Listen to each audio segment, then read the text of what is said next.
Hi everyone, my name is Colleen from Property Lim Sisters, and today I'm really excited to share with you on the up and coming Hudson Place Residences. For some of you who may not have heard of Hudson Place Residences, it's actually located within the Queenstown Pristine.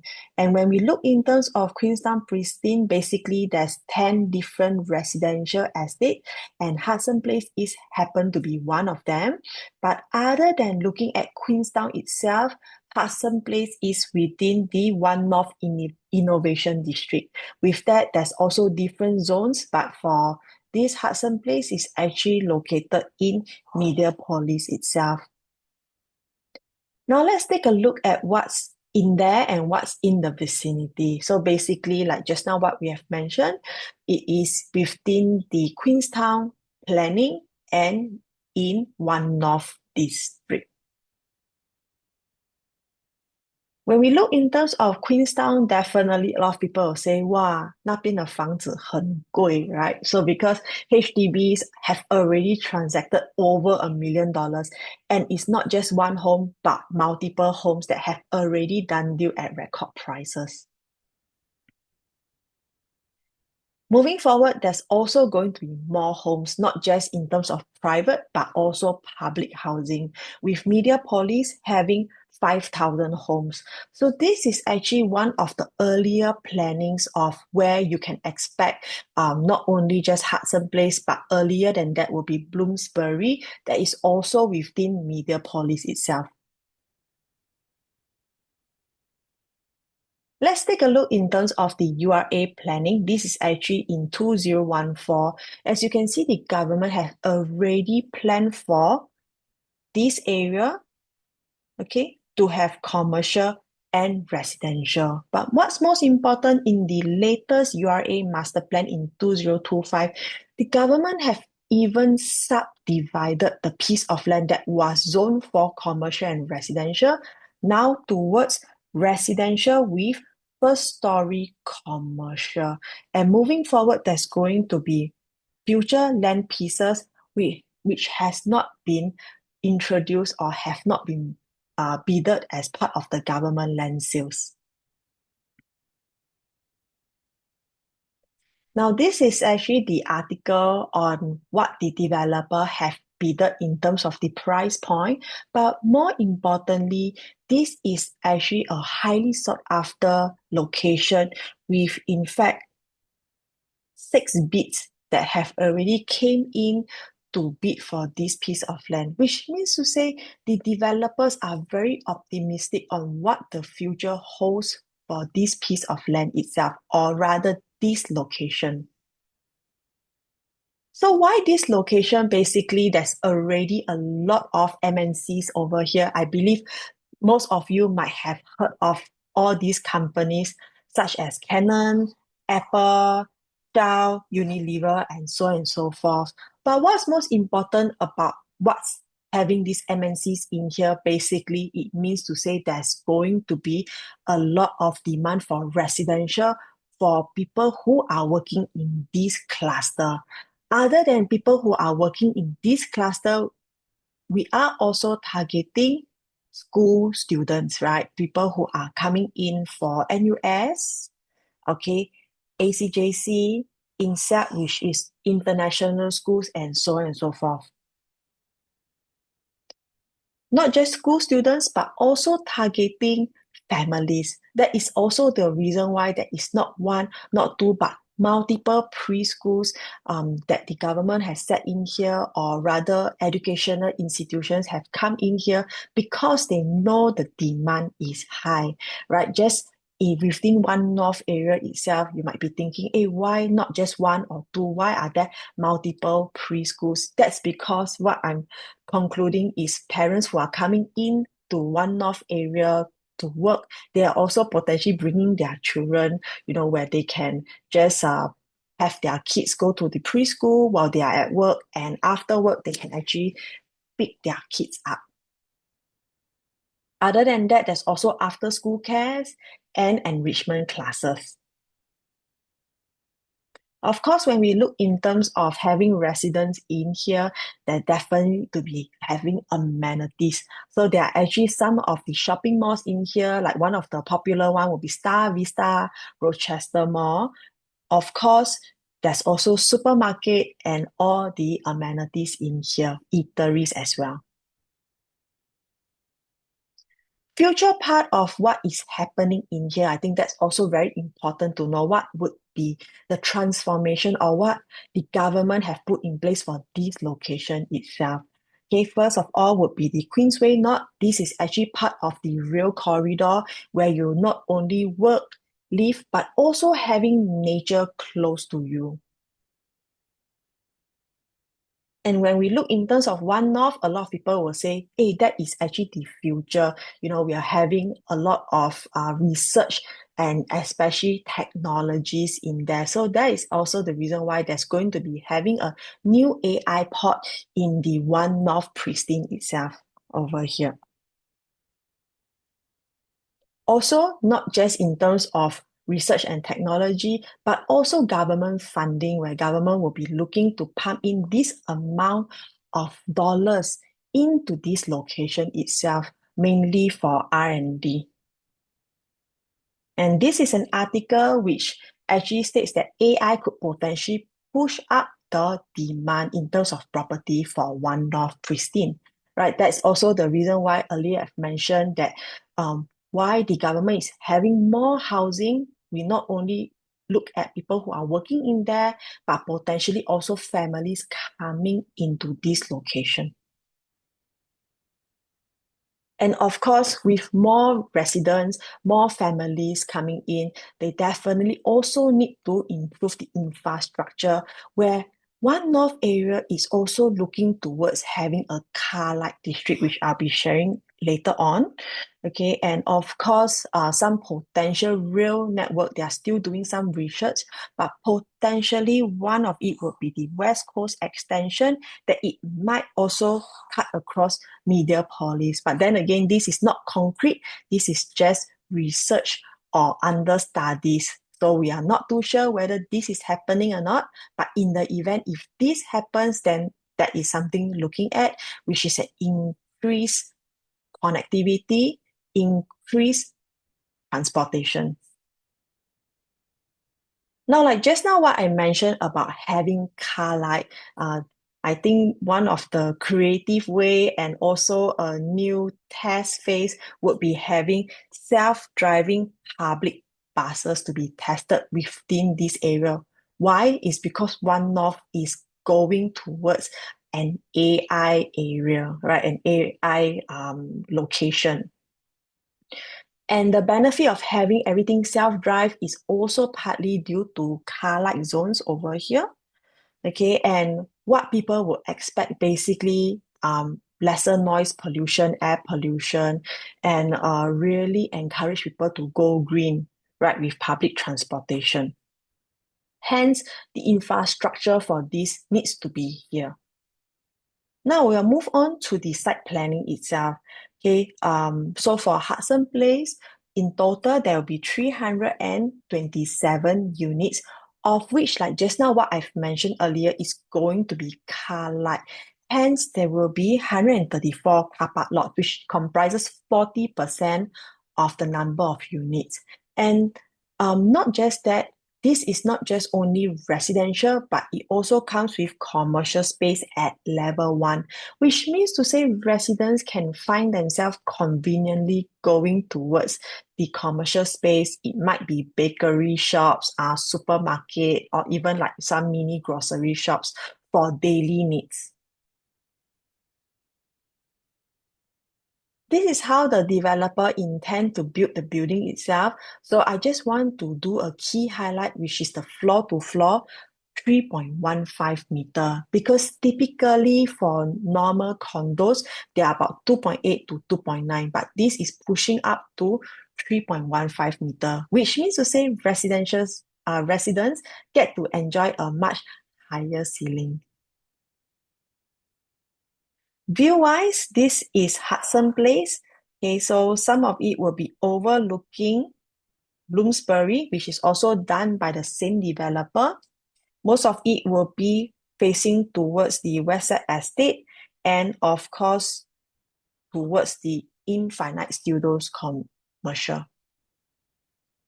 So on the plain view itself, what can residents be expecting is either towards the west side village or towards another development or rather another commercial building as well as internal view. This is the view of how you are expecting on unblocked views towards the west side estate because they are all low rise. Towards Queenstown, and last but not least towards the Infinity Studios. And of course, above level 7, residents can expect a more clearer view. But having said that, as per what we saw from the master plan, there is no guarantees because there will be future developments up and coming. Now, when we look in terms of the site plan, where the commercial would be at will be level 1 of the building itself. And of course, with this development, it will be a full condo facilities. Residents can go through 2 ways by foot. Number 1 would be the side gate on the right, over here, towards the Lina Park. And of course, under C, where residents can find themselves conveniently going towards the commercial space. As for the facilities-wise, there's only 2 blocks in total, but you can see how the developer have cleverly spread their facilities all over the site itself, which means to say no matter where you are at, you do definitely have a facilities right at your doorstep or overlooking towards the facilities. Just some artist impression of how the development will look like with the 50-meter lap pool, with the clubhouse, social pool. Okay, this is how the clubhouse will look like with full facilities of cooking equipments, gym overlooking the pool, and of course to the hero view of the development itself. Now, since like what we have mentioned earlier, One North people will relate to R&D, will relate to technology. So I think this is something really rare. I have not seen this in any developments yet, but the developer have cleverly put in place like parcel delivery boards, swimming pool cleaning boards, common area cleaning boards. Everything is about technology. So I would really say I'm very excited to see how the real thing will pan out in future. And of course, sustainable features. Ceiling fan will also be provided. Everything will be efficient, also with smart doorman, and of course, smart home system to turn on the air cons before reaching home. Next, let's look in terms of the interior design. I would say the finishing wise is definitely of a different level. Reason being a lot of people nowadays probably give like laminates, or maybe solid surface. But this developer is also giving like LED light provision, quartz countertop and backsplash, okay, anti-fingerprint laminate finishings. Will be fitted with SMAC brand, cooker hood, cooker hob, oven, as well as washer cum dryer. For the 3 and 4 bedrooms, there will be for tile, for the cooker hood, hob, oven, and also SMAC for fridge itself, as well as the washer dryer.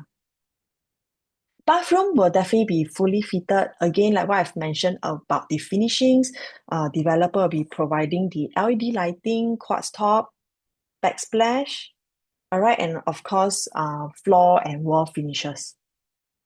Right, these are some of the sanitary ware brands.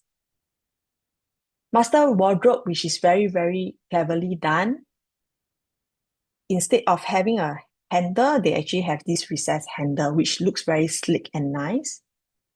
And the master bedroom wardrobe with these added features, I think this is quite common nowadays, but something to highlight would be this deep drawers that are a bit rare at this moment. Okay, so like what I've mentioned earlier, be ceiling fan provision. And now let's take a look at the unit distribution. I think the developer would mainly be emphasizing a lot more on the two-bedroom. Hence, the unit mix actually is more than 50% of this development with two-bedroom premium as well as two plus study. Then, of course, definitely there will be three bedrooms, four bedrooms, and last but not least, even up to six-bedroom penthouse with private lift.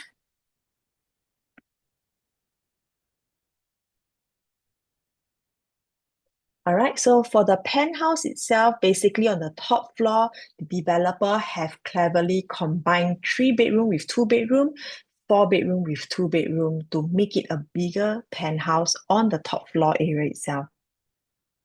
Now let's look in terms of what would be the layout. So number one will be two-bedroom premium.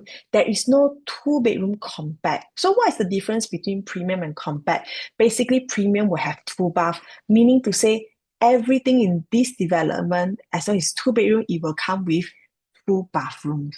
So main door coming in, it has a very nice in kitchen with a dumbbell layout and two bathrooms.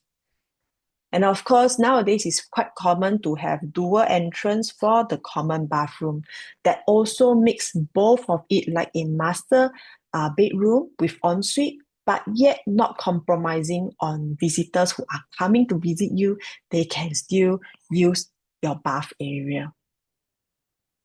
Another thing to highlight would actually be the walls, because a lot of times nowadays are prefabricated, meaning to say the walls between the living room and the bedroom cannot be hacked. But for this development itself, the developer have cleverly done out the walls so that it is hackable, or you can put in a collapsible wall or door to open up the space when needed. Two bedroom plus study, there are actually two layouts. One would be a study area over here. Okay, but personally, I would go for this that is another two-bedroom study, but something that I really like would be this study that connects with the bathroom area and also the bedroom too that connects with this common bathroom. So which means to say, potentially, if you are looking to purchase this home, the study can come part of your bedroom too, and you can definitely make it into an ensuite with a walk-in wardrobe or even a study area. Right. In some instance, this study can also potentially be your storeroom, because why? For two bedrooms, there are no stores planned for this. Now we move on to three-bedroom deluxe. Basically, there would be an enclosed kitchen, and something to highlight would be windows in the kitchen, windows in both bathrooms, and definitely three bedrooms over here. Again, emphasizing on the hackable walls over here.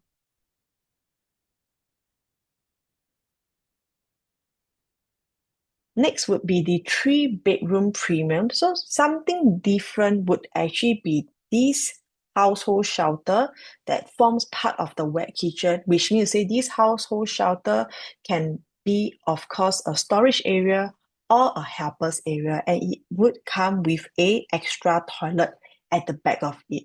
With this yard area over here, your kitchen can potentially be extended with a larger space with larger prep space as well. So just to go back to where it was earlier, this is three-bedroom deluxe. In the kitchen area itself, is not extended with a yard, neither does it come with a store, and it doesn't come with a extra toilet at the back, which is quite helpful, especially if you have a helper or if you like to personally hand wash your clothes. Now, this is another three-bedroom premium. Personally, again, if you ask me, I might choose the one before versus the one later. Why? Because to me, it doesn't make sense to be paying extra for this space over here because end day what I'm getting it's still basically 3 bedrooms, 2 bathrooms, the household shelter, extended yard as well as a toilet. So I would say this extra L shape, I mean there's always pros and cons. The pros would be you have a privacy, especially if you open your door, people do not look directly into your living area. Okay, but then again, if there's no good use to it, this might actually comes out as an extra redundant space. And of course, you will be paying for this. Now on to 3 bedroom premium plus study. Something that I really like would actually be this study that is tucked right outside the master bedroom area, which means to say you can potentially convert this study as part of your master room by moving the doors over here.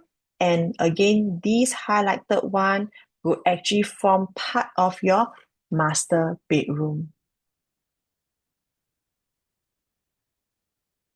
Moving on to 4 bedroom, again, just to emphasize, there are a few 4 bedroom layouts, but this is something that I really personally like it because why? Again, it's 4 bedrooms, really compact, does not have much wasted space, especially at the front entrance versus a 4 bedroom suite flexi. Of course, again, depending on the budget, something that really sets aside this suite plus flexi would mainly be this huge space of the living area.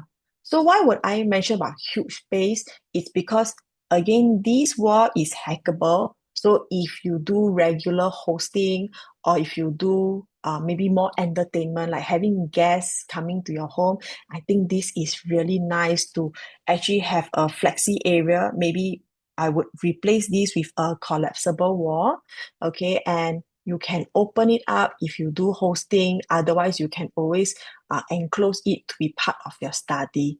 Again, something really beautifully done would be this dry kitchen where you can put in all your necessities, before having your breakfast, like a breakfast countertop as well.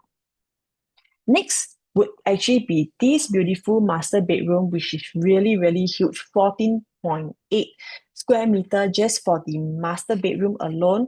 This exclude the walk-in wardrobe, which is another 3.5. So in today's concept, if we were to find a master bedroom, it's kind of rare to be having at least like approximately 18 square meters just for the master bedroom alone. Next thing to highlight also would be the 4th bedroom, which comes with an ensuite bath. And of course, not not to say that it will come with a private lift lobby area. Next would be a 5 bedroom penthouse, just a quick one. Of course, penthouse pricing will definitely be higher, but then again, for families who really need the space, I guess 5 bedroom penthouse, 6 bedroom penthouse is pretty rare in today's concept. Now, just to take note on this 5 bedroom penthouse, it does not come with a private lift. Foyer does not come with a private lift. So some people would be thinking like, hey, if I'm going for a penthouse, I'm really paying a premium, but yet I'm not getting the private lift. So which means to say in the event, if you are planning to look at the penthouse, I would say you might want to have a priority, like would it be dollars or would it be in terms of that prestige or rather that luxury that you're looking forward to?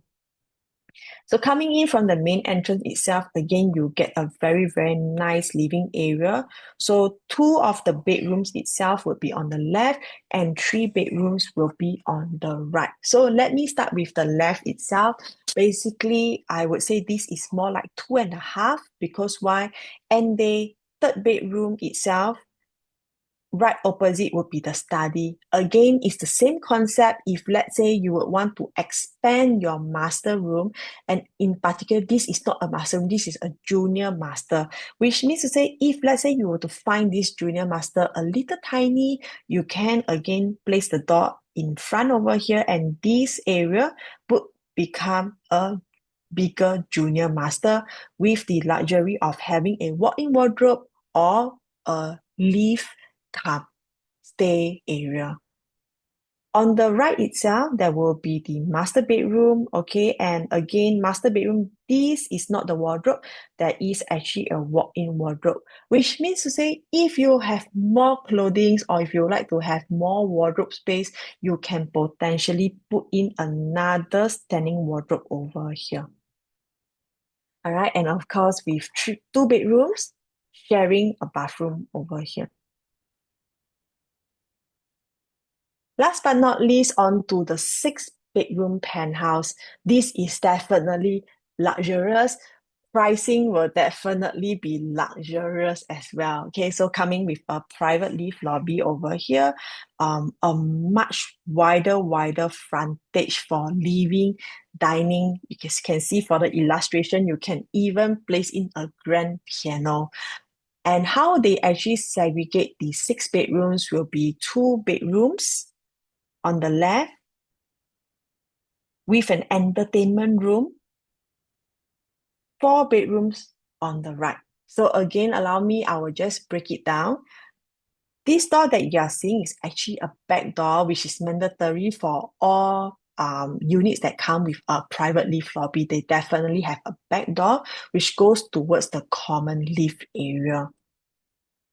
Now, on to the left itself, basically a standalone bedroom, junior master bedroom with a walk-in wardrobe.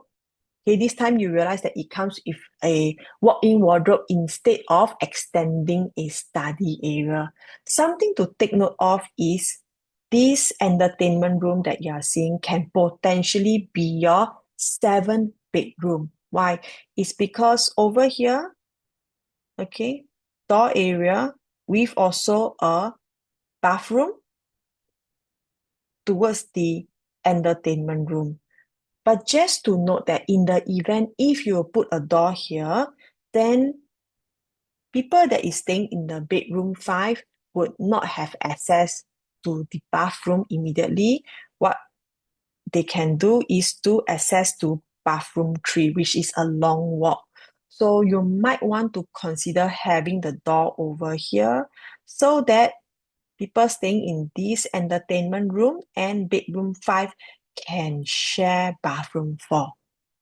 Moving on to the right itself, again, master bedroom with walk-in wardrobe, master bath, bedroom 3, bedroom 2, bedroom 4 will be sharing bathroom 3, again, bathroom 4 with an ensuite, which means to say if we are looking at this 6 bedroom penthouse, potentially we have one ensuite, second ensuite if you combine this, third ensuite, and fourth ensuite over here. I would say the sizing is definitely huge for you to do any kind of permutation or anything that fits your family lifestyle. With that, I will come to the summary of Hudson Place itself. Number one, like what I've mentioned previously, this is actually under the One North District, under Mediapolis itself, which is potentially going to be an AI hub. Next thing, if we are looking on the location itself is in Queenstown Estate.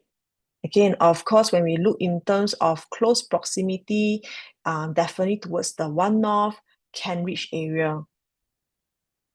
Rental potential with all the MNCs coming in, not just they're all big players. So basically, if let's say this is not for own stay, I would say rental is definitely feasible and highly possible for this location.